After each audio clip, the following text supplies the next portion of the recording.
Subscribe करें city Bhakti YouTube channel and press the bell icon.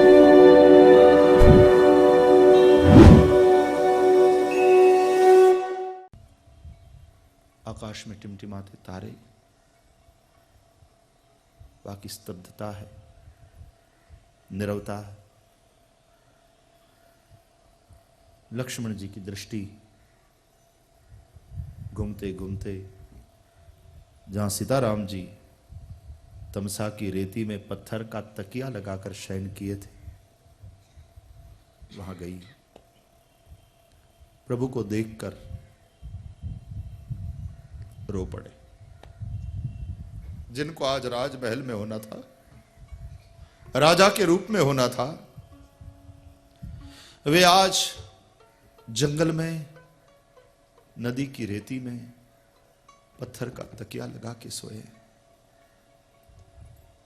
रो दिए। दिन भर रोए नहीं थे लक्ष्मण, रोष में थे, रुदन नहीं किया था, रात में रो पड़े।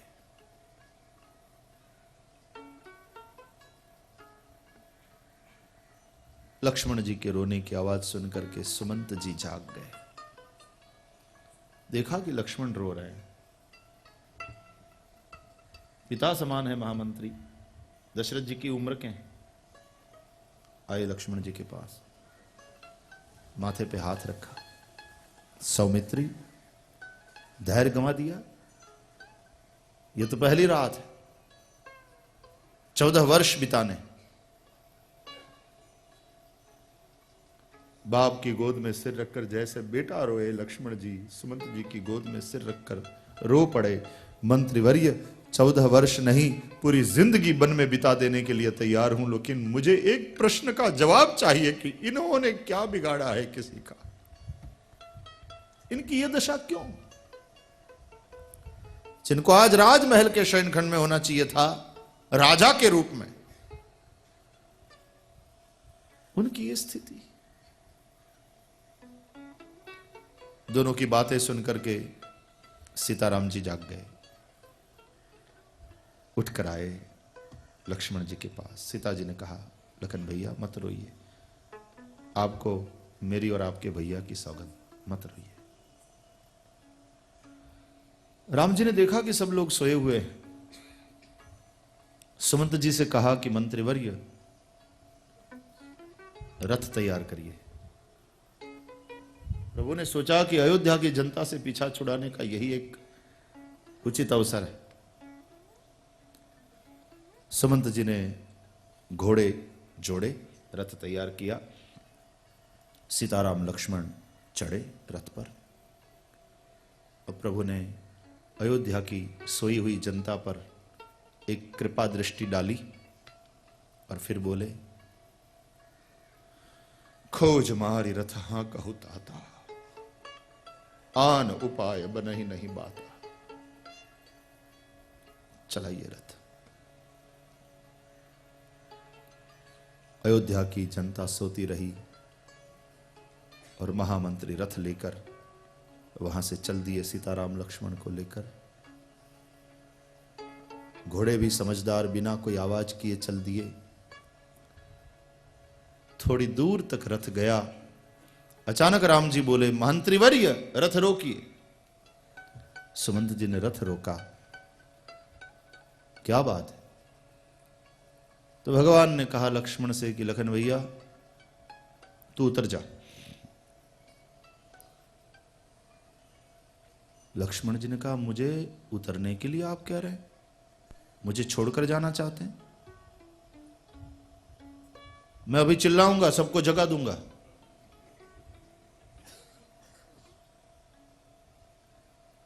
राम जी ने कहा, नहीं नहीं, तुम्हें छोड़कर नहीं जाना, लेकिन ये रथ जो चल रहा है ना, तो रथ के निशान बन रहे हैं ना रेती में, धूल में।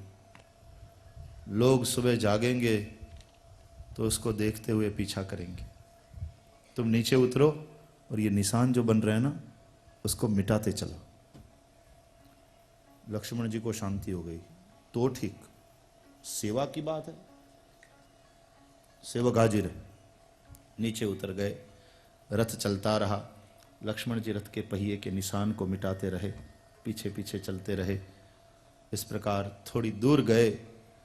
बाद में भगवान राम ने कहा कि लक्ष्मण बस अब कोई चिंता की बात, अब चढ़ जाओ रथ पे। लक्ष्मण जी रथ पर चढ़ गए और सुमंत जी ने रथ को भगाया। रात्रि के अंधकार में दौड़ता हुआ रथ तमसा के तट से गंगा के तट की ओर जाने लगा। और यहां अयोध्या के लोगों को कुछ पता नहीं, सोते रहे। तो राम चला गया। करुणा से राम तो साथ ले लेता है, लेकिन हम फिर से सोते रहेंगे तो राम से वंचित होना पड़ेगा। सोने में ही जिंदगी पूरी हो जाती। तो न रात गवाई सोय के और दिवस गवायो खाए के हीरा जन्म। निद्रया रियते नक्तम व्यवाय न चवावयः तीर दिवाचार थे हया राजन कुटुंब भरणी नवा। सुखदेव जी भी यही बात समझाते हैं परीक्षित को। ब्रह्म मुहूर्त में जागने की आदत वाले जो लोग थे जागे, तमसा में जाकर के कुला किया, सोचा कि राम जी के दर्शन कर लें। देखा तो रथ नहीं था, सीता राम लक्ष्मण सुमंत जी कोई नहीं। अब तो मुंह से चीख निकल गई कि जागो भैया, हमारा मालिक हमको छोड़कर चला गया। लोग उठ गए। क्या हुआ क्या हुआ, कोलाहल होने लगा। जब पता चला कि प्रभु चले गए हैं, बड़े दुखी हुए लोग। छोटे छोटे बच्चे तो इतने दुखी हुए, दौड़ दौड़ कर तमसा में गिरने लगे कि हमें नहीं जीना। तो बड़े लोग उन बच्चों के हाथ पकड़ पकड़ करके बाहर खींचने लगे। ऐसा नहीं करते बेटा, ऐसा नहीं करते, प्रभु आएंगे, प्रभु मिलेंगे। इधर उधर सब जगह खोजा, कहीं कोई सुराग नहीं मिला। प्रभु कहां गए हैं, किस दिशा में गए। निर्णय किया गया अयोध्या वापस लौटने का। प्रभु की भी यही आज्ञा थी, चलो महाराज दशरथ के पास लौट जाते हैं। अयोध्या की जनता आंख में आंसू के साथ तमसा के तट से अयोध्या लौट गई। और पुनः राम दर्शन की इच्छा से राम दरस हित नेम व्रत लगे करन नर नारी। नियम और व्रतों का पालन करने लगे। और वहां रात्रि में दौड़ता हुआ रथ सुबह गंगा के तट पर पहुंचा, श्रृंगवेरपुर में। रथ को रोका मंत्रीवर्य ने, सब नीचे उतरे। भगवान श्री राम ने गंगा की महिमा सबको कह सुनाया।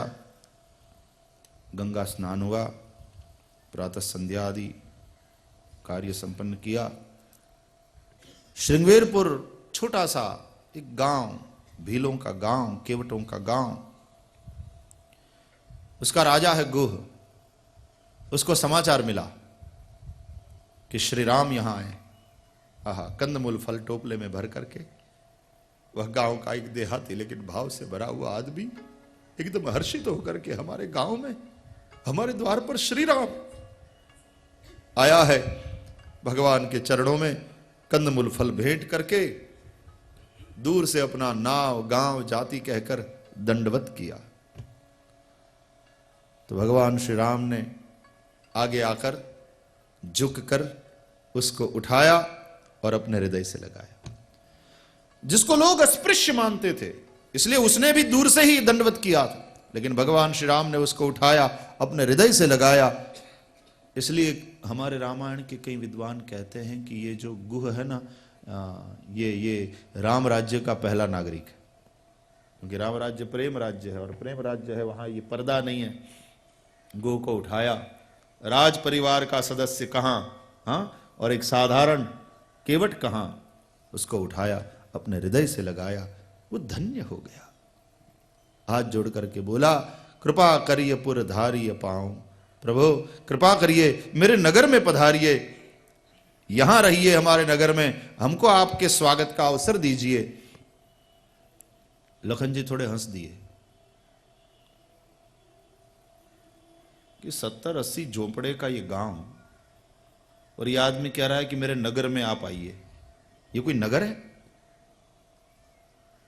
लेकिन बाद में मां सुमित्रा की बात याद आई कि बेटा, राम जा रहे हैं अयोध्या छोड़ के, तो अब अयोध्या अयोध्या नहीं रहेगी, क्योंकि पुत्र अयोध्या तो वहां होती है जहां राम का निवास है, अवध तहां जहां राम निवास हो।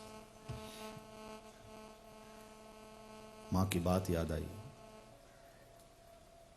कान पकड़ लिया लक्ष्मण जी ने, बात सही है। मां की बात के अनुसार तो इस वक्त ये श्रृंगवेरपुर जो है वही अयोध्या है। राम जी ने कहा कि भैया तेरे भावना का मैं स्वीकार करता हूं, लेकिन मैं किसी नगर में या गांव में नहीं जा सकता, क्योंकि मुझे वनवास हुआ है 14 वर्ष। मैं किसी नगर में या गांव में, शहर में नहीं जा सकता। गुह ने कहा कि इतना हमारा कम भाग्य, लेकिन प्रभु यहां नगर के, गांव के बाहर गंगा के तट पर सिसंप वृक्ष के नीचे मैं व्यवस्था कर दूं, यहां पर तो आप रहिए, एक रात्रि विश्राम यहां करिए। मुझे पता नहीं था आप आने वाले। भोर सुबह हमारे गांव के लोग चले जाते हैं लकड़ी लेने, मध शहद लेने, औषधियां लेने, कंदमूल फल लेने, जंगल में चले जाते हैं। लोग चले गए, उन सबको आपके दर्शन का लाभ मिले प्रभु, इसलिए आप एक रात्रि निवास यहां करें। देखो यह है मुखिया। सरपंच बनने का मतलब यह नहीं कि अपना पेट भरो, अपनी जेब भरो। मुखिया बनने का मतलब है कि मेरे गांव के लोगों को जितना ज्यादा लाभ मिले मैं वैसा करूंगा। मुझे तो दर्शन मिल गए आपके, लेकिन मेरे गांव के लोगों को भी आपका दर्शन मिले। भगवान ने उसके प्रेम का स्वीकार किया। सिसंप वृक्ष के नीचे प्रभु ने वहां दर्भ के आसन बनाए, सीताराम जी विराजमान हुए। मध्याह्न समय में कंदमूल फल का भोजन, थोड़ी देर विश्राम। तब तक जंगल में गए हुए सब भील लोग वापस आ गए। पता चला सीताराम लक्ष्मण जी आए हैं, अपने अपने घर में लकड़ी, शहद, जो भी वन के पदार्थ लाए थे सब रखकर गंगा जी में जाकर हाथ पैर धोकर कुला करके आने लगे सब राम जी के दर्शन के लिए। भगवान ने उन सबको हृदय से लगाया, प्रेम से बार बार उनकी कुशलता पूछी। प्राण प्रिय अतिथि को अपने बीच में पाकर के सब लोग बड़े प्रसन्न हुए। रात्रि के समय में सिसंप के वृक्ष के नीचे दर्भ की पथारी बनाकर सीताराम जी के लिए व्यवस्था करी। अपनी भुजा का तकिया बनाकर सीताराम जी ने दर्भ की पथारी पर शयन किया। सब भील लोगों से कहा, मुखिया ने, गुह ने, कि देखो भाई राजकुमार आए हैं हमारे अतिथि बनकर के। पता चल गया इन लोगों को कि वनवास हुआ है इनका। भील स्त्रियां सब आपस में चर्चा करने लगी, कितने सुंदर कोमल ये बालक है, इनको वन में भेजा जिन्होंने, उनके हृदय कितने कठोर होंगे। हम शहर के गरीब लोग हैं, अनपढ़ लोग हैं, लेकिन ऐसी कठोरता नहीं कर सकते।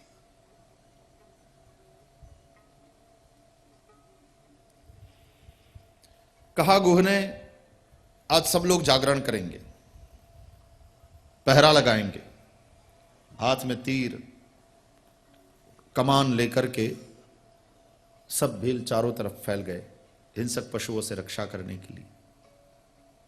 क्योंकि आज ये राजकुमार सोए हैं जंगल में, नदी के तट पर, सिसंप वृक्ष के नीचे, दर्भ की पथारी पर।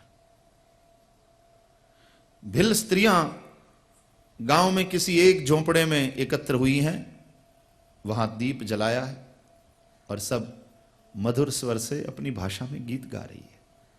वे भी जागरण कर रही हैं। यहां ये सब सेवा में पहरा देते हुए जागरण कर रहे हैं। एक तरफ अग्नि प्रज्वलित करी गई है हिंसक पशुओं को दूर रखने के लिए। सब व्यवस्था करके निषादपति गुह लक्ष्मण जी के पास आया। लक्ष्मण जी वीरासन लगाकर बैठे हैं। आज उनका दूसरा जागरण है।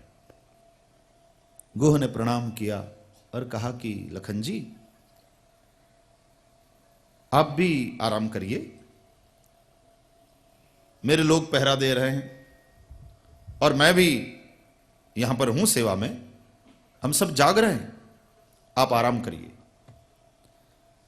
लक्ष्मण जी ने कहा कि गुह, मैंने तो संकल्प किया है 14 वर्ष नहीं सोने का। क्या? हां गुह। आश्चर्य हुआ गुह को।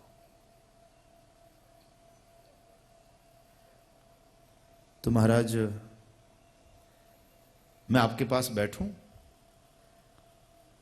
कुछ बातें करूं तो आपको आपत्ति तो नहीं है?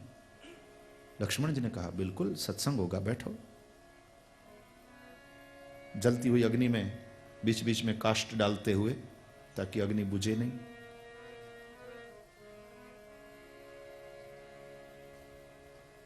और दोनों बैठे हुए बातें कर रहे हैं। हां, सीताराम जी सोए। गुह ने उस ओर देखा, लक्ष्मण जी से बोला, लखनलाल जी,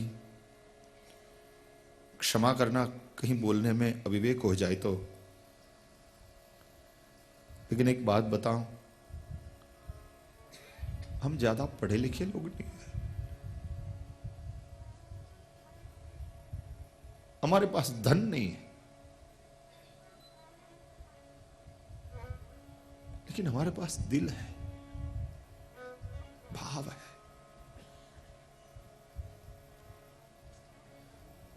हम शहर के लोगों के समान निष्ठुर नहीं हो सकते। किसी को राजा बनाने के लिए कहे और सुबह होते ही उसको जंगल में धकेल दे, ऐसा व्यवहार हम लोग नहीं कर सकते। रो पड़ा।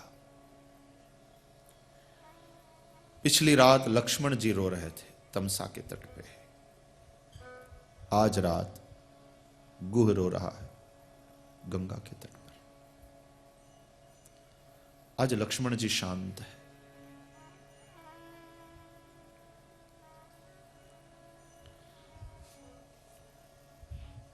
गुह को शांत किया। एक काष्ठ उठा के अग्नि में डाला, ठीक से अग्नि को प्रज्वलित किया, और लक्ष्मण जी बोले, गुह, एक बात पूछूं, तुमने कभी प्रभु को राजमहल के शयन खंड में सोया हुआ देखा है?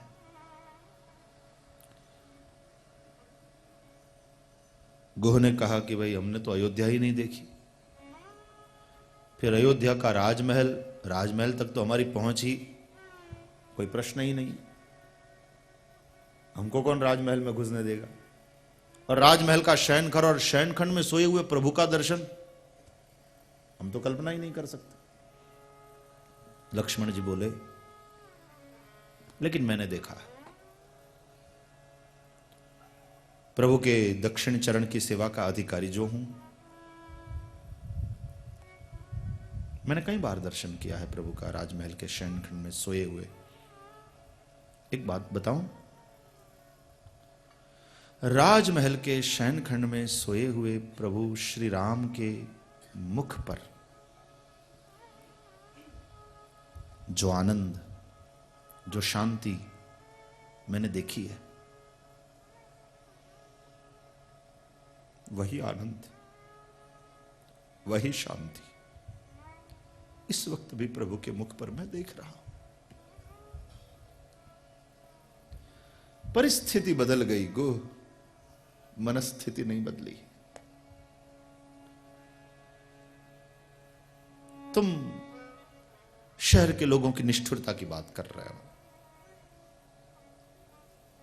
मैं तुमसे कहता हूं कि भाई, ये सब नासमझी है। मेरे मन में भी रोष आ गया था शुरू शुरू में, लेकिन अब मैं सोचता हूं जरा ठंडे दिमाग से, तो मेरी समझ में ये बात आ रही है गुह, कि काऊ न को सुख दुख कर दाता, निज कृत कर्म भोग सब भ्राता। सुख और दुख का कोई दूसरा दाता नहीं है, अपने सुख दुख के निर्माता हम स्वयं हैं।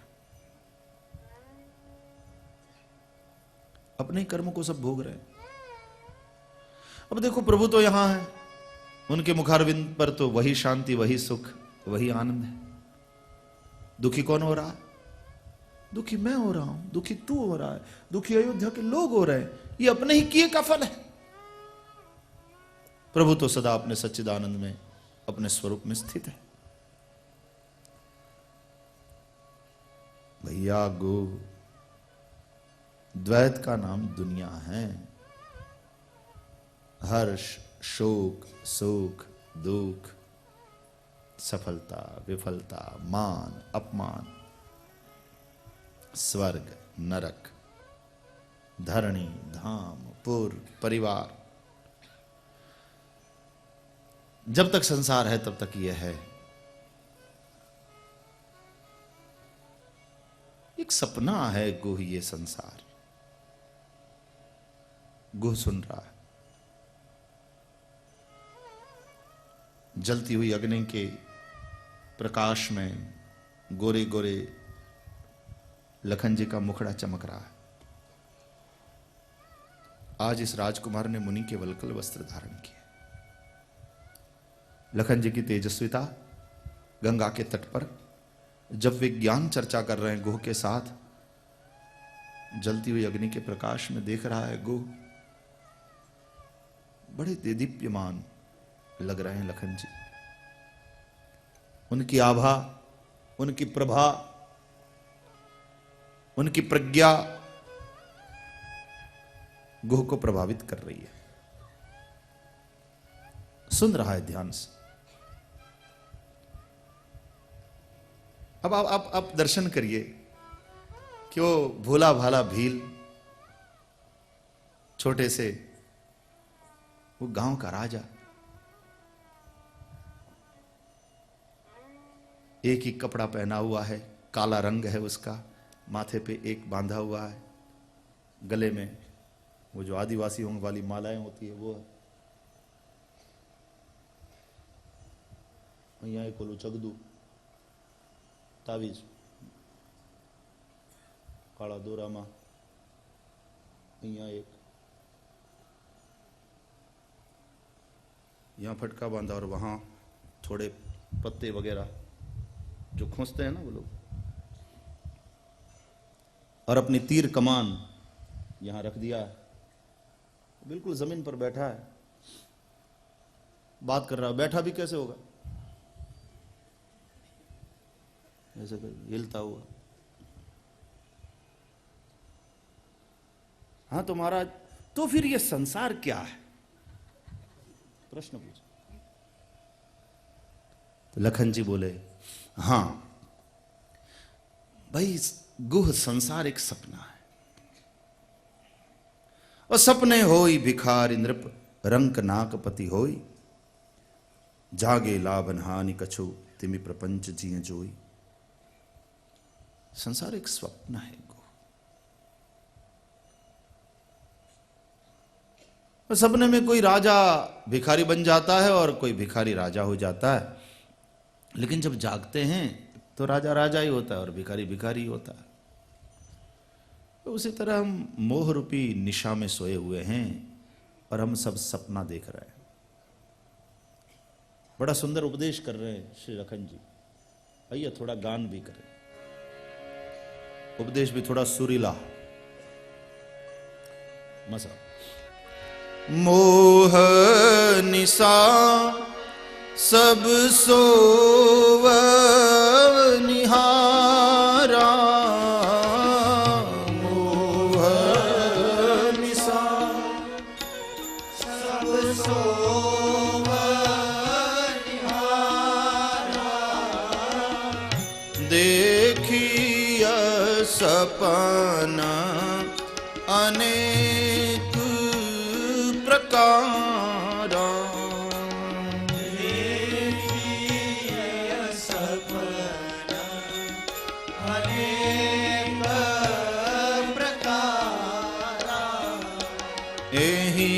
जग जामिनी जागहि जोगी,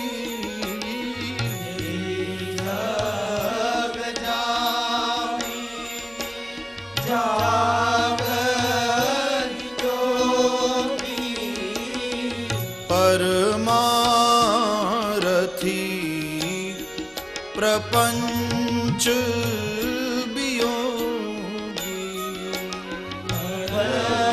परमारथी प्रपंच वियोगी जानिय तब ही जीव जग जागा जानिय तब जीव जग जागा जब सब विषय विलास विरागा जब सब विषय विलास होई विवेक मोह भ्रम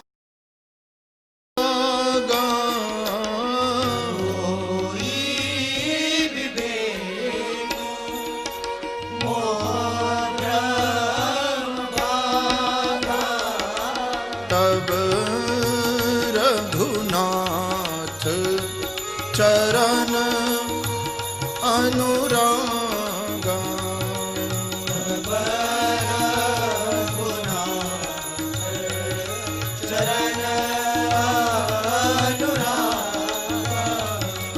तब रघुनाथ चरण अनुरागा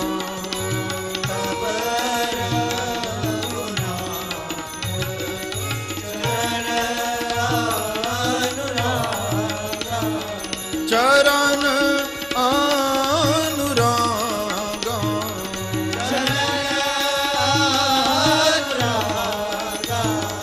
चरण अनुरागा